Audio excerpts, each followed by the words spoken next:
Not time after time that a monster of material science takes steps to upset a thought held to be plainly obvious by ages of physicists. Well, that might be the destiny of the renowned Penrose peculiarity hypothesis. On the off chance that we are to trust a new paper by Roy Kerr, quick version, the horrible peculiarity at the core of the dark opening might be no more. 200 or 300 years prior, Isaac Newton sorted out how gravity works. Out of nowhere, a ton of strange things appeared to make sense, from the reason apples tumbled from trees to the majority of the planets and the stars. Yet, the revelation likewise birthed a new and more bizarre secret. It indicated the probability that the gravity of a sufficiently thick article could deliver an occasion skyline or a surface of no escape, ready to keep hostage light itself. It raised the apparition of dark openings, whose dumbfounding nature plagues material science right up to the present day. Einstein's update to Newtonian gravity appeared to affirm the hypothetical possibility of the dark opening. Furthermore, it additionally uncovered something significantly more trying for physical science: the first answer for the situations of general relativity. The Schwarz-Safeguard arrangement indicated that at the actual focus of the dark opening, there is a peculiarity. At this theoretical place of limitless thickness and boundless gravity, general relativity comes into horrible struggle with quantum mechanics at the size scale of the peculiarity.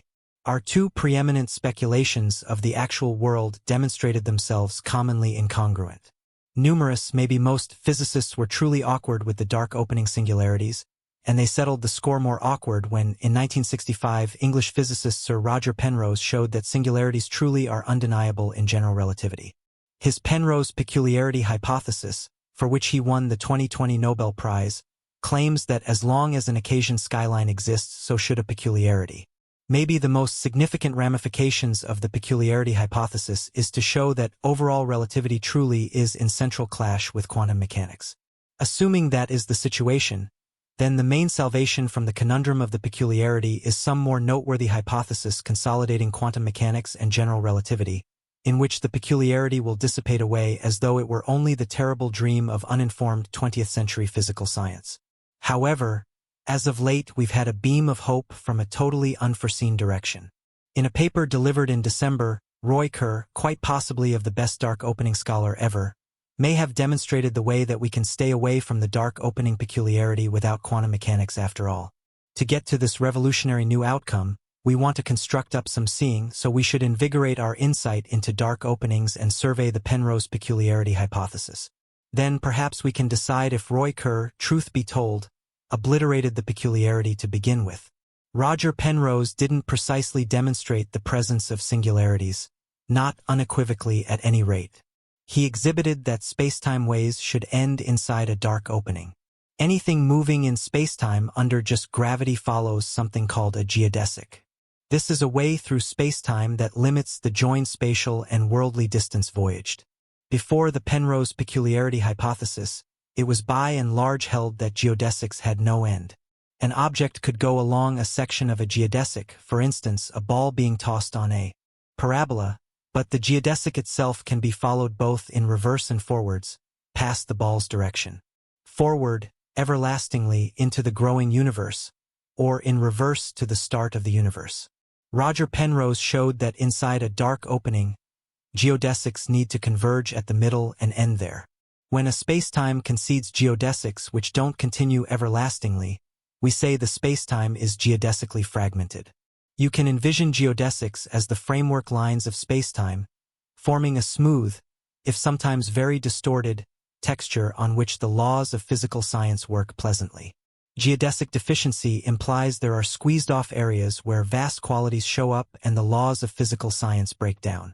So, the contention of Penrose was that geodesic deficiency implies peculiarity. Yet, Kerr has an issue with the contention, and it relies upon an unobtrusive translation of geodesic deficiency. So we should dig a bit deeper. When Penrose said a geodesic caught by a dark opening closures at the dark opening place, he implied something unmistakable. Mathematically, he implied that the geodesic boundary is limited.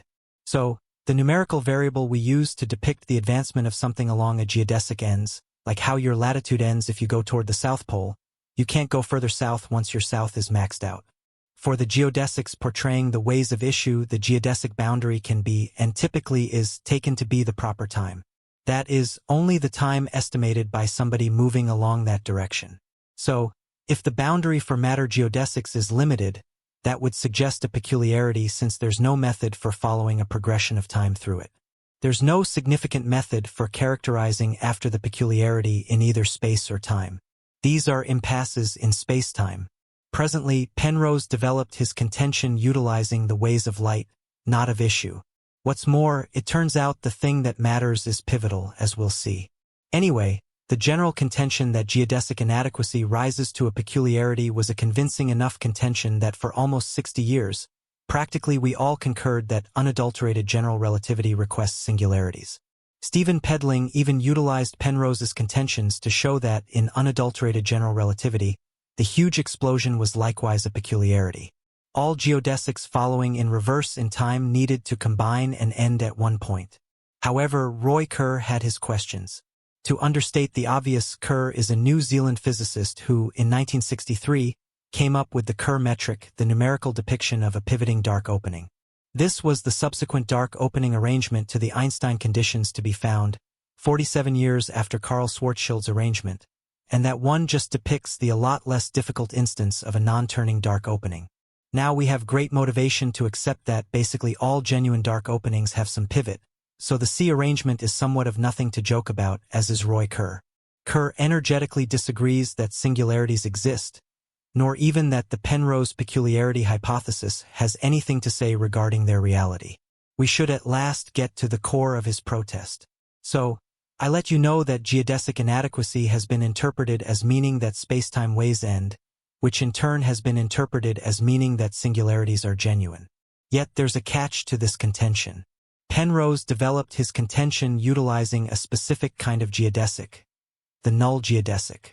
These are the spacetime ways gone by massless light objects. A null geodesic addresses the most brief way between two focuses in bended space. Okay, so what's the significance here? For a null geodesic to end, it implies its geodesic boundary must be limited and not increment everlastingly.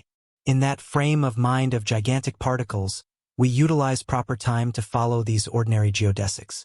Yet things going at the speed of light don't experience time. Their tickers remain frozen. So, proper time doesn't increment along a null geodesic. To portray the geodesic movement of light, we want an alternate measure.